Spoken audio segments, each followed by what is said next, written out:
You're talking, eating, or just sitting in silence. And suddenly, hic, another one, hic, and another, uncontrollable, awkward, and a little bit funny. We all know the feeling, but why do we hiccup? At first glance, hiccups seem like one of the body's many little quirks, annoying but harmless. But under that odd sound lies a surprisingly complex reflex, and a mystery that science still hasn't fully solved. So, what is a hiccup?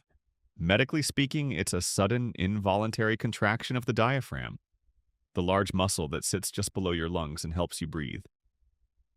When the diaphragm jerks, it causes a quick intake of air, but just as that air rushes in, the vocal cords snap shut, producing that unmistakable sound. Jeez.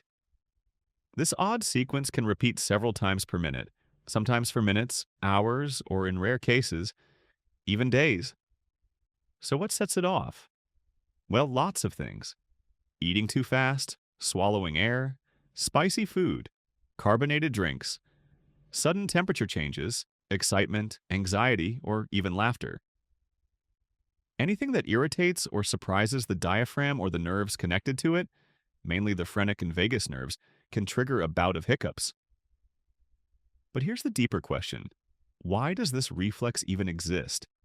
It doesn't seem to serve a useful purpose, especially not now. But some scientists believe hiccups may be a leftover from an earlier chapter in evolution, a biological holdover from a time when our ancestors lived in water. Here's the idea.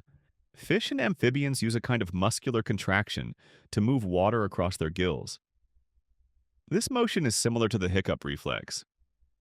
Some researchers believe that hiccups might be a leftover breathing pattern from when our ancestors were adapting to life on land, an ancient reflex that's still wired into our brains, even if it no longer serves a purpose. Another theory? Hiccups may have once helped newborn mammals learn to breathe and coordinate swallowing. Babies hiccup more than adults, even in the womb. It could be a developmental training reflex, helping early life regulate the diaphragm and breathing muscles. So in a way, hiccups might be a fossil, not in stone, but in flesh. A tiny, harmless twitch from deep in our evolutionary past. But not all hiccups are harmless. Most go away in minutes. But when hiccups last for hours or longer, they can be a sign of something more serious. Persistent hiccups can be caused by nerve damage, tumors, or metabolic disorders. In rare cases, they can affect sleep, eating, and even mental health. In these cases, doctors may turn to medications, nerve blocks, or other interventions to bring relief. So what can you do if you've got a case of the hiccups?